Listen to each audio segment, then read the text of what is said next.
सिवान के चकिया स्थित Ghaffar memorial hospital का शुभारंभ हुआ।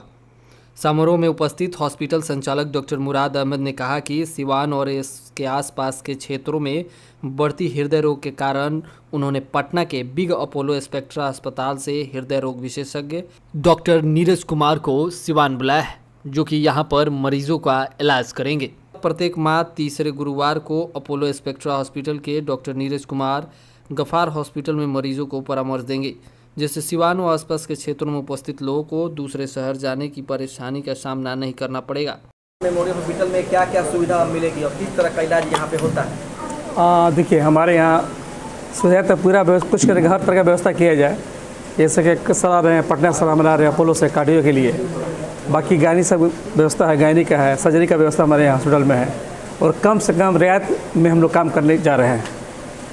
काम अच्छा हो और रियायत से रियायत काम करें हम लोग। के लिए क्या व्यवस्था है जिनके पास पैसे नहीं होंगे? इनके पास पैसा नहीं है, जो पॉसिबल हो उनके लिए पैसा जो भी इतना होता है हम लोग काम उतना करेंगे। ऐसा नहीं दबाव नहीं कि पैसा इतना दीजिए तो काम किया जाएगा, इस तरह कोई हम लोग का दबाव नहीं रहेगा ना है और ना हम लोग कभी किए हैं सर। अमूमन ये देखा जा रहा है सर कि और कैथनी में दोनों में अंतर हो जाता है, क्योंकि डॉक्टर को सही तरीके से पता नहीं चल पाता है। डॉक्टर या तो चैम्बर में पहली बात ये कि ये हमारा हॉस्पिटल नया है, हम नए नहीं हैं, हम काम सालों से करते आ रहे हैं।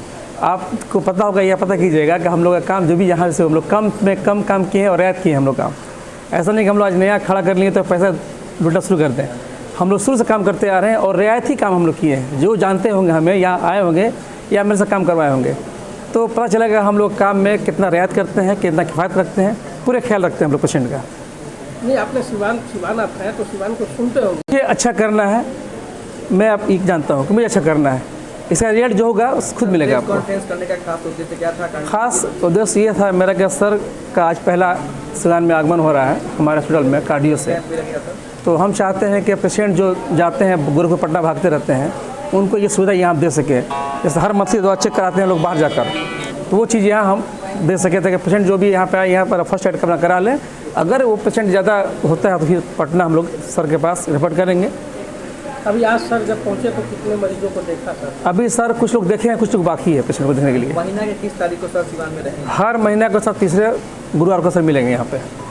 हर मंथली के तीसरे गुरुवार को मिलेंगे और काम बढ़ेगा तो सर टाइम और इसमें बढ़ाएंगे, जैसे होगा सब लोग काम करेंगे। मंथ अवेलेबल रहेंगे? अभी तो सर हमारे आ रहे हैं डॉक्टर नीरज कुमार कार्डियो से, अभी शुरू कर दिए हैं आज से। और नेक्स्ट मंथ से डॉक्टर आ रहे हैं, रोज मूत्र रोग के डॉक्टर आ रहे हैं हमारे यहाँ अगले नेक्स्ट मंथ से। उम्मीद है कोई भी आना शुरू कर देंगे। तो प्रयास है कि हमारे नए जो भी डॉक्टर अच्छे डॉक्टर जो नहीं है सिवान में, वो यहाँ धीरे धीरे मैं लाऊँ अपने हॉस्पिटल से। अभी तो हम लोग आउटरीच ओपीडी चालू कर रहे हैं, तो पहले स्क्रीन करेंगे, पेशेंट को समझाएंगे भी उनको किस तरह से हार्ट डिजीज से बचा जाए, उसका जानकारी देंगे और स्क्रीन करेंगे कि किसी को हार्ट डिजीज है कि नहीं है। अगर यहाँ पे स्क्रीनिंग में कोई बीमारी निकलती है तो फिर आगे हम लोग उनको फर्दर इन्वेस्टिगेशन बताएंगे, जैसे एंजियोग्राफी सब होती है, फिर उस तरह से जैसा होगा एंजियोग्राफी करके एंजियोप्लास्टी पेसमेकर ये सब कुछ होगा, लेकिन पटना में यहाँ पे हम लोग स्क्रीन करेंगे और जो भी बेसिक होगा हेल्थ से संबंधित जानकारी, दवा का ऑप्टिमाइजेशन, दवा को ठीक करना, उनका जो भी दवा पहले ठीक से चल नहीं रही तो उसको सुधार देंगे। कोशिश करेंगे कि उनको इस जगह पे मैक्सिमम आउटडोर से जितना ज़्यादा उनका फ़ायदा पहुंच सके उतना पहुँचाने की कोशिश करेंगे। सर, लोग सिवान से ऐसे बीमारी होती तो जाते हैं गोरखपुर पटना, तो फिर यहाँ पे लोग क्यों दिखाएं? कैसे विश्वास करें कि सही इलाज यहाँ पे होगा? ये तो विश्वास तो बहुत मुश्किल क्वेश्चन है। पेशेंट ये तो देख के ही पेशेंट समझेंगे कि हम उनको सही इलाज कर पा रहे हैं कि नहीं कर पा रहे हैं। सिवान में अक्सर देखा जाता है कि क्लिनिक पे अगर कोई मरीज जाते हैं तो तोड़ मारपीट होता है, तो लोगों का विश्वास जो है ना खत्म होता जा रहा है सिवान में। लेकिन लोगों को भरोसा कैसे दिलाएं कि सही इलाज यहाँ पे होगा और अच्छे पैसे? हम तो अपने तरफ से पूरी कोशिश करेंगे कि जो भी मेडिकल साइंस लिखता है, जो भी किताब लिखता है, सही लिखता है, उस तरह से हम लोग सही उसको बताएं और सही इलाज के बारे में बता ही सकते हैं। बाकी अगर पेशेंट को फ़ायदा होगा, उनका अगर उनको अच्छा लगेगा, वो ठीक होंगे तो उनका विश्वास बढ़ते जाएगा। अगर वो ठीक नहीं होंगे तो हम कितना भी बोल दें कि हम क्या देने वाले हैं, उससे कुछ नहीं फर्क पड़ने वाला है। जब वो ठीक होंगे, उनको आराम होगा, कष्ट में आराम मिलेगी तो उनको भरोसा होगी। सर, चेस्ट के जो पेन होते हैं उसमें लोगों को बचने का समय बहुत कम मिलता है, तो वैसे में मरीज को क्या करना चाहिए?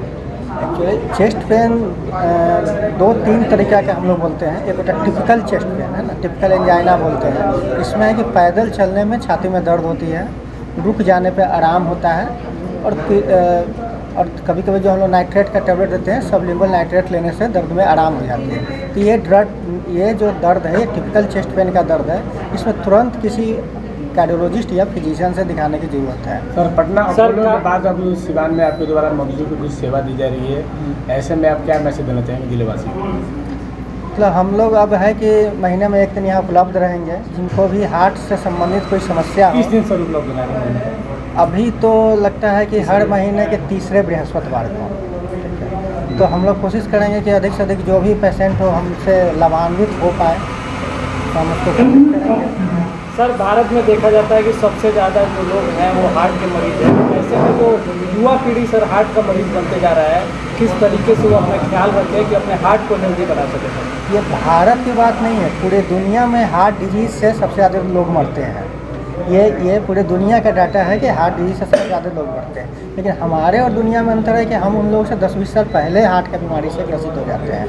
वो हमारे वेस्टर्न कंट्री हमसे 20 साल ज़्यादा के बाद हार्ट की बीमारी होती है, लेकिन हमारे यहाँ हार्ट डिजीज़ कम उम्र में ज़्यादा होता है।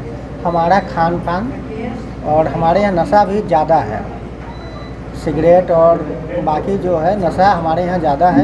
और कुछ हमारा शरीर का शारीरिक संरचना भी ऐसी है कि हम लोग हार्ट की बीमारी उन लोगों की अपेक्षा 10 साल पहले होता है। सर, कई बार होता है कि नशा से भी हार्ट पे ज़्यादा इफेक्ट पड़ता है। साइंस और सिम्टम्स होते हैं, उसको सर लोग नहीं पहचान पाते हैं। ऐसे में क्या कुछ बारीकियाँ देखनी चाहिए, किस तरह का बदलाव हो रहा है शरीर में, या हार्ट का जो सिम्टम होता है थोड़ा सा बहुत ही क्लियर नहीं होता है। मतलब जैसे भारीपन ज़्यादा होता है, उसमें बहुत एक्यूट पेन में होकर भारीपन ज़्यादा होता है। तो ज़्यादा कर लो उसको पेट के गैस से उसको समझ लेते हैं कि पेट में गैस बन रहा है। सर, सबसे ज़्यादा हार्ट की बीमारियाँ किस चीज़ से होती है, कैसे होती है, और सर आप कहाँ पे कार्यरत हैं अभी और फिर सिवान आएंगे?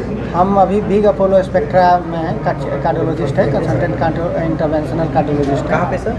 Big Apollo spectra, Patna. हाँ, तो हार्ट की सबसे ज़्यादा बीमारियाँ कैसे होती हैं? ज़्यादातर हार्ट की बीमारियाँ क्या कुछ 5-6 कारण होते हैं, मतलब रिस्क फैक्टर हम लोग बोलते हैं। उसमें एक ब्लड प्रेशर का नहीं कंट्रोल होना, डायबिटीज़ का सही से कंट्रोल ना होना, उसके बाद मर्दों में थोड़ी ज़्यादा होती है पहले, सिगरेट पीना, जो कोलेस्ट्रॉल का लेवल का सही नहीं होना, और कम एक्सरसाइज या मोटापा एक कारण है। ये 5-6 प्रमुख कारण हैं। और जैसे जैसे उम्र बढ़ता है हम लोग हार्ट की बीमारी की संभावना हम लोग में बढ़ते जाती है। हार्ट अटैक जो आता है, सिम्टम आपने बताया है, मरीज को हार्ट अटैक आया है, तो इन सभी सिम्टमों से उसको गुजरना पड़ता होगा। 2 तरह के हो सकता है छाती में दर्द। एक तो होगा कि जिसको हम लोग टिपिकल या टिपिकल एंजाइना बोलते हैं, उसमें पैदल चलने में छाती में दर्द होगी या छाती भारीपन होगा, रुक जाने पे आराम होगा। तो ये है कि आपको पहले से सिम्टम आ रहा है तो आप डॉक्टर से मिल सकते हैं, तो आपको पहले से दवा चालू हो जाएगी तो हार्ट अटैक नहीं आएगी, उससे पहले का सिम्टम है। दूसरा है कभी कभी एकाएक ही प्लाक जो होता है रप्चर कर जाता है और एक्यूट हार्ट अटैक हो जाती है, उसमें बहुत समय नहीं मिलता है। उसमें हो सकता है 2 से 5 मिनट के अंदर में ही आपको मैसिव हार्ट अटैक हो जाए। तो मैसिव हार्ट अटैक होने के बाद होता है कि कभी कभी उसमें धड़कन की गड़बड़ी हो जाती है उसी समय में, और उसमें समय नहीं मिलता है, तुरंत जान चली जाती है।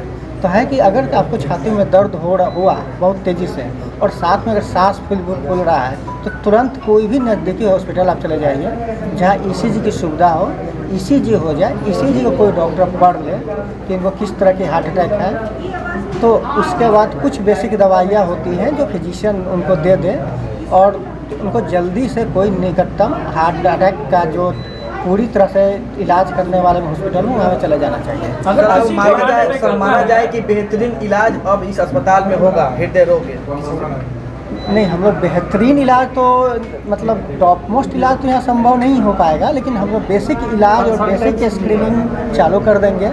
लोग अगर अवेयर होंगे तो उनको जल्दी से पता चलेगी तो ज़्यादा बीमारी से बच सकते हैं। हार्ट अटैक होने में दुनिया में हर जगह भी उतनी ही मुश्किल होती है, घंटा 2 घंटा में उसको हॉस्पिटल ही पहुंचना होता है। ठीक है सर, थैंक यू। अगर सर हार्ट अटैक आता है, मेरा अभी मेडिकल चल रहा है, 3rd सेमेस्टर है और मैं BMS कर रही हूँ वहाँ से, बनारस से। और गफार मेमोरियल में आपको मतलब बहुत अच्छी तरीके से सुविधा दी जाएगी, जैसे पेशेंट को चाहिए होता है हर तरीके से, आपको कोई परेशानी नहीं होगी। डॉक्टर साहब भी आएंगे।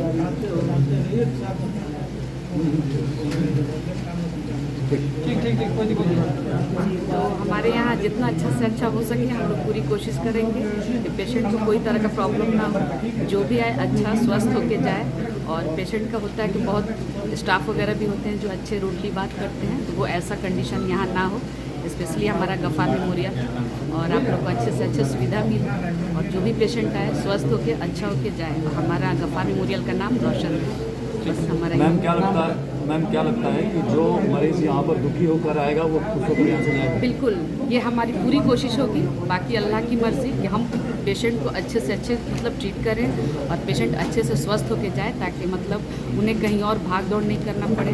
इमरजेंसी में यहाँ पे वो लोग अपना अच्छे से ट्रीटमेंट करा सकते हैं, मतलब कोई प्रॉब्लम ना हो। जी, अंजुम शकील। ये सबसे पहले तो डॉक्टर मुराद को हार्दिक बधाई, और नीरज बॉस मेरे सीनियर भी रहे हैं। डॉक्टर विजय प्रकाश पद्मश्री अवार्डी जो हैं वो मेरे मेंटोर भी रहे हैं। उनका बिग अपोलो स्पेक्ट्रा हॉस्पिटल है पटना में, और उसका एक आउटरीच सेंटर आप समझ लीजिए कि ये GM हॉस्पिटल को बनाया गया है। यहाँ पे डॉक्टर नीरज जो DM कार्डियोलॉजी हैं और इंटरवेंशनल कार्डियोलॉजी में इनका बहुत अच्छा एक्सपर्टीज़ है। ये महीने में शायद एक दिन अवेलेबल रहेंगे, हर थर्ड थर्सडे को, मतलब तीसरे गुरुवार को। तो हमारी बात हुई थी और सर ने भी इस बात को रखा था कि जब जाएंगे तो तुम वहाँ रहना, मिल लेना थोड़ा। हम बोले ठीक है, मैं तो सिवान में ही हूँ, मिल लूँगा। मेरा नाम डॉक्टर MS अहमद है। मैं मेट्रो हॉस्पिटल सिवान में कार्डियक और डायबिटीज़ में ही प्रैक्टिस करता हूँ। तो उस लिहाज से भी बॉस का यहाँ आ जाना मेरे लिए एक बहुत बड़ा सौभाग्य है कि हम जैसे लोग भी इनसे बहुत लाभान्वित होंगे। और चूँकि ये इंटरवेंशनल कार्डियोलॉजिस्ट हैं तो एंजियोग्राफी, एंजियोप्लास्टी, कैथ लैब की व्यवस्था ये बड़े हॉस्पिटलों में होती हैं, जो आम तौर पे सिवान गोपालगंज के जितने भी मरीज़ हैं आम तौर पे गोरखपुर जाना प्रेफर करते हैं। तो एक सेंटर अगर हम लोग GM हॉस्पिटल में बना रहे हैं, ये आउटरीच सेंटर है अपोलो स्पेक्ट्रा का, तो यहाँ से बहुत सारे पेशेंट्स जो हैं लाभान्वित होंगे। और बीच में जो कंसल्टेशन की जो भी व्यवस्थाएं होंगी उसके लिए कुछ फिगर आउट हम लोग करेंगे।